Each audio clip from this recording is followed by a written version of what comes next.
to the bigger picture of this group? She's just trying to hold everything together. She's trying to hold the town together. She's trying to hold these guys, help these guys, but also make sure they don't completely screw up everything in the town.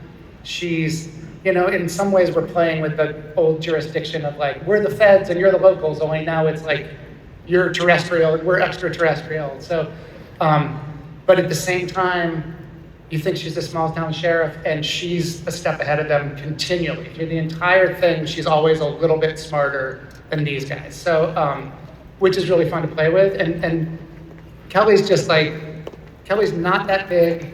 She's like this like small, Glaswegian glass, but she's tough and she is cool. And that tough and cool playing next to these guys who are like, they're superheroes.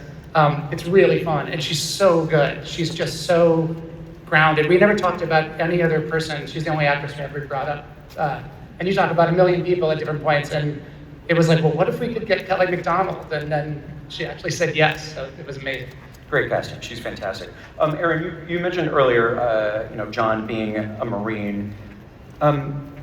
What part of that aspect of the character, certainly the physicality, how did that translate into training and preparation? Massively. Just before we started filming, I had my tendon separated from the bone.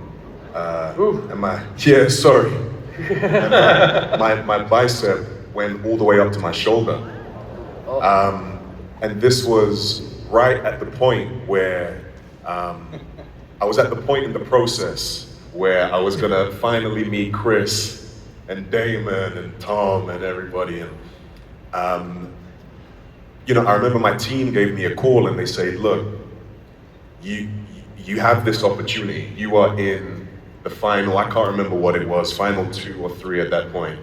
And I had just had surgery. I'm walking around like this. I can't even fully extend my arm. I don't have pronation, supination. They said, you still want to do it? I was like, don't ask silly questions, let's go. I went into the callback and I was still in my brace. And I did my final callback in my brace. It helps that Aaron could probably kick the shit out of most people with one arm, actually. I just wanted the role so much. I love John so much, and I think in that moment, and this isn't hyperbole, this isn't exaggeration, in that moment, I was like, I can't swear, sorry, I'm a London boy, I'm just like, but it's like, what would John do? Mm-hmm. What would John do? So I walked in there, I gave it my best, and got the role, and I had a matter of months to rehabilitate before we shot. And I managed to do it with a fantastic team. I couldn't have done it alone, but it felt so good to know that I was able to rehabilitate in order to be part of this family and contribute in a small way to this beautiful, beautiful series that we did, Yeah, well, thanks to those, yeah, exactly. Thanks to that rehab team and those skilled professionals, we can now see how that training comes into play.